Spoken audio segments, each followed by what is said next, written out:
কি হয়েছে? তুই বাগমুন থেকে এসে কি হয়েছে? যখন বাগমুনে গেছিলাম তখন একটা ঠাম্মিকে দেখলাম এভাবে কাটছে আর খাচ্ছে। সেটা দেখে কি হচ্ছে? আমার খুব কষ্ট লাগে, আমাকে কাটতে দেখলে আমার খুব কষ্ট হয়। তাই? তুমি পাপাকে বলতে, পাপা খাবার কিনে দিত। হুম, বাবাকে যদি ঠিক বলতাম তাহলে বলো। বাবা আমি তাহলে খাবার কিনে দিচ্ছি। তোমার কষ্ট লেগেছে দেখে? তুমি আমাকে বলনি কেন বাবা? তুমি বাবাকে বলনি কেন? তুমি আমাকে বললেই তো হয়ে যেত। আমি ঠাম্মিটাকে খাবার, আমি তো খেয়াল করিনি। আমি তো ওখানে মিটিং হচ্ছিল, আমি ভিড়ের মধ্যে ছিলাম, তুমি ওখানে বসেছিলাম। তুমি বললে আমি কিনে দিতাম। কোনখানে ছিল ঠাম্মিটা বলো?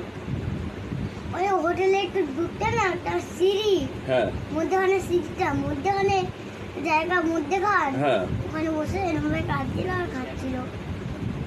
কি পরা ছিল? কি শাড়ি পরা ছিল বলো? সাদা। সাদা শাড়ি পরা ছিল। এখন ঠাম্মিটা তুমি এক্ষুনি দেখেছিলে তো? আচ্ছা ঠিক আছে, আমি যখন প্রমিস। তুমি গাড়ি রাখতে হচ্ছিল তখনই দেখেছি। তখনই দেখেছো তো? আচ্ছা ঠিক আছে, আমি ঠাম্মিটাকে খাবার কিনে দেবো, প্রমিস। ঠিক আছে, আমি ঠাম্মিটাকে চিনি, আমি বুঝে গেছি কোন ঠাম্মিটা। কোনটা মিটা? আর ওখানে একটা ঠাম্মিকে আমি চিনি, ঠিক আছে? ও কাটছিল, কেমন করে কাটছিল বলো?